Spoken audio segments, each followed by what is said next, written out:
Bonjour, bonsoir téléspectateurs d'Espace TV selon votre position géographique. Bienvenue dans l'émission Questions de femmes. Questions de femmes qui vous rapproche de nos femmes de Guinée pour mettre votre bravoure en lumière. Vous, donc, qui vous levez les matins, vous rentrez tard la nuit, la charge de la famille se repose sur nos épaules. Bravo encore à vous et toutes mes félicitations. Encore une fois, bienvenue dans cette émission qui reçoit pour vous ce soir Madame Kamara Sarangbe Kondé. Elle est la présidente nationale du parti PEDN, entendez Parti de l'espoir pour le développement national. Avec elle, fidèles téléspectateurs, il sera question de parler donc de la politique, la place de la femme en politique, le rôle qu'elle joue également sur cette scène politique. Avec elle, donc, nous allons en parler sur ce plateau. Si c'est maintenant que vous venez de nous prendre en marche, bienvenue à vous. Merci de votre fidélité à notre télévision Espace TV. Bonjour madame et merci d'avoir accepté notre invitation. Merci également à vous, à toute l'équipe d'Espace. Vous savez, nous regardons, nous les politiques, surtout la radio Espace. C'est une radio à saluer parce que vraiment, vous vous battez pour le peuple de Guinée. Et nous sommes avec vous. Alors, voilà, nous ne pouvons qu'être contentes de tous ces éloges que vous faites à notre endroit. Le travail bien fait. Si vous l'avez donc remarqué que ça vient de vous, on ne peut que se réjouir. Alors, nous parlons de la place de la femme en politique aujourd'hui. Vous évoluez dans ce domaine. Qu'est-ce qui a motivé votre présence au sein de partis politiques? Merci beaucoup. Je vais vous dire que je suis rentré en politique pour bien des raisons.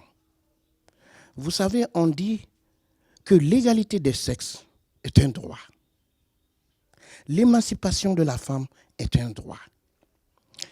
Il y a des organismes au sein desquels ces droits s'exercent, dont les partis politiques. Et pour ce sont les raisons fondamentales qui m'ont poussé à rentrer en politique. Parce qu'il faut avouer que après l'indépendance, avant les indépendances et bien après les indépendances, les femmes, et jusqu'à aujourd'hui, les femmes sont reléguées au second plan. Alors aujourd'hui, est-ce que vous vous sentez à l'aise au sein de votre formation politique étant femme? Parce que nous savons qu'il y a le poids de la société qui est là.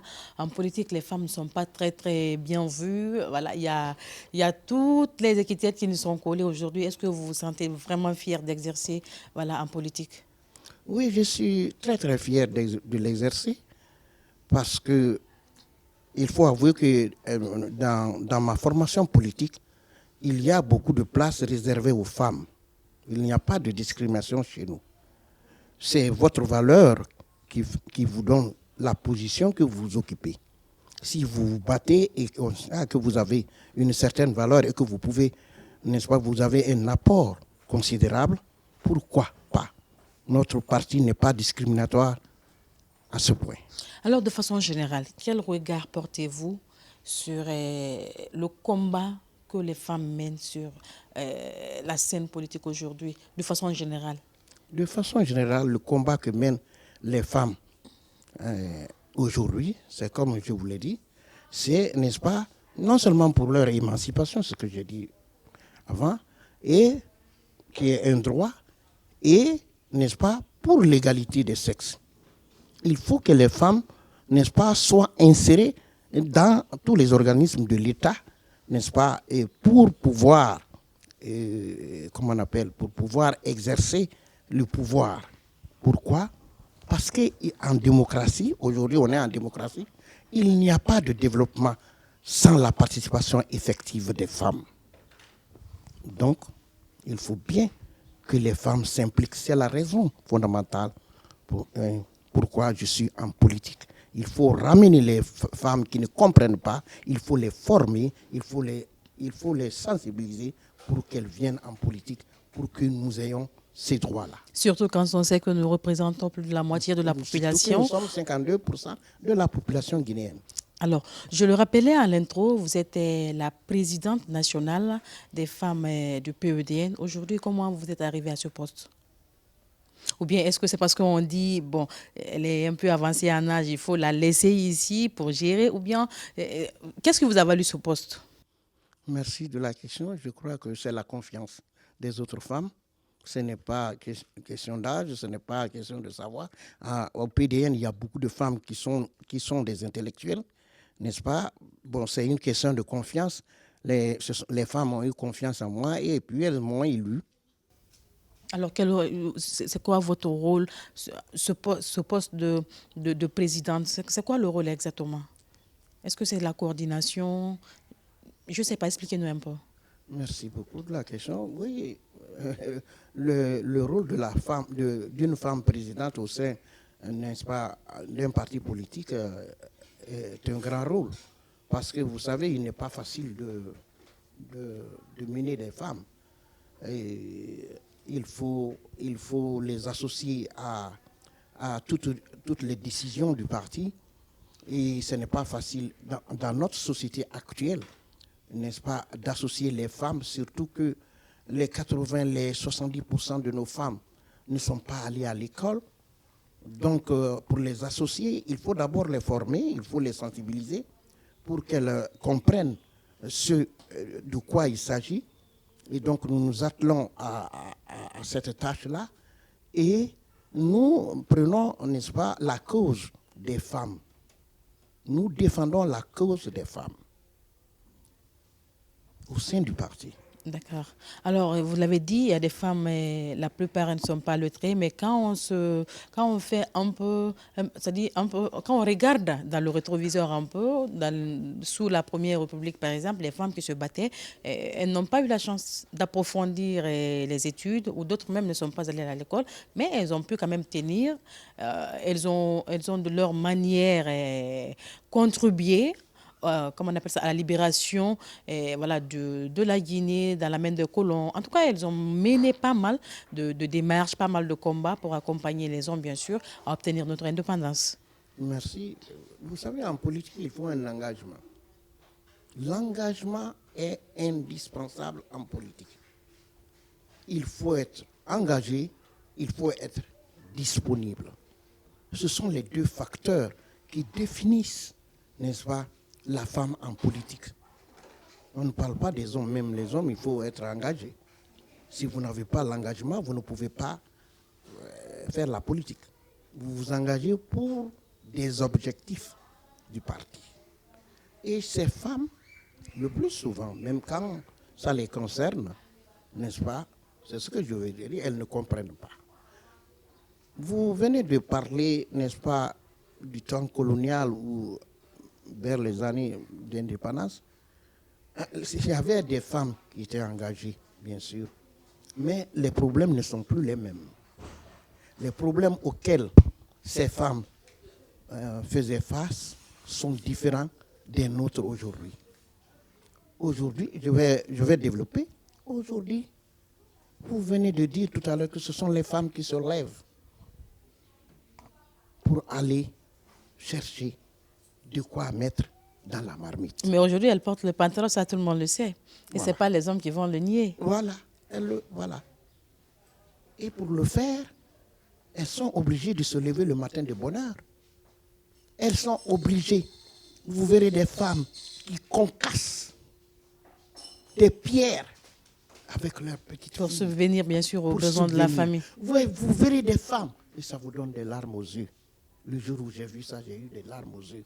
Des femmes qui sont allées dans le nid, dans le lit, je vais dire pas nid, dans le lit d'une rizière pour ramasser les cailloux pour aller vendre. Alors, dire à ces femmes de s'engager en politique, ce n'est pas facile. Il faut qu'on se dise la vérité.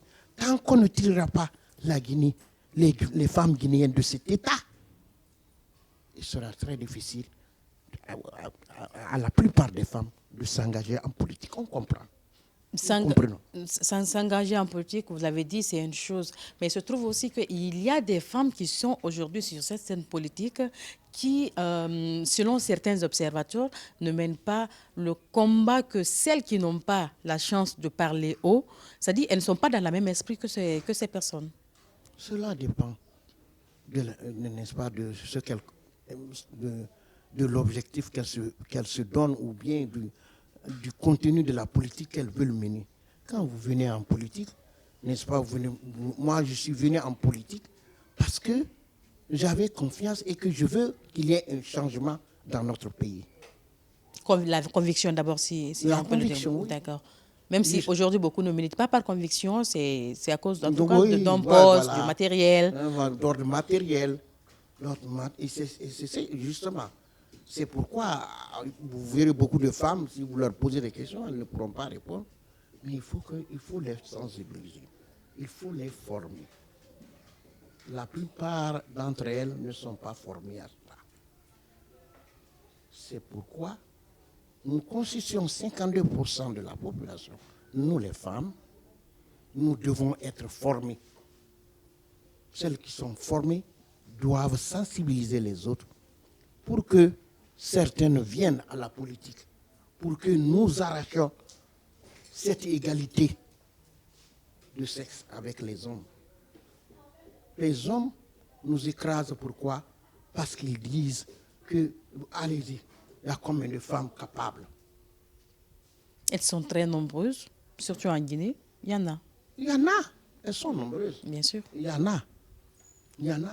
Mais il y en a qui n'aiment pas s'engager en politique. Il y en a aussi qui n'aiment pas ça.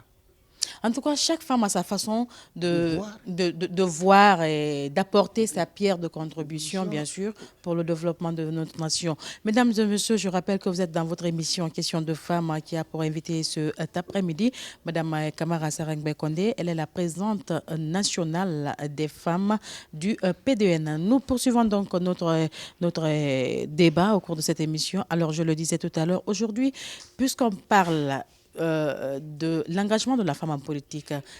Qu'en est-il du respect du quota au sein de votre formation politique? Merci pour la question. Le parti auquel j'appartiens est un parti dont le leader est connu de tout le monde, dont le leader est un homme d'État. Donc, de par le contenu, n'est-ce pas, de notre statut et règlement intérieur, nous respectons, le parti respecte beaucoup la femme. Et je me souviens bien, lors des premières échéances, on avait dit qu'il fallait respecter 30% du quota pour les législatives. Bien sûr. Et surtout le positionnement des femmes sur les listes. Ce qui a été d'ailleurs primordial, parce que nous remarquons souvent que sur les listes, les femmes sont toujours positionnées au second plan, soit en dernière position, mais elles n'occupent pas têtes de liste. Voilà. Mais notre parti a respecté cela.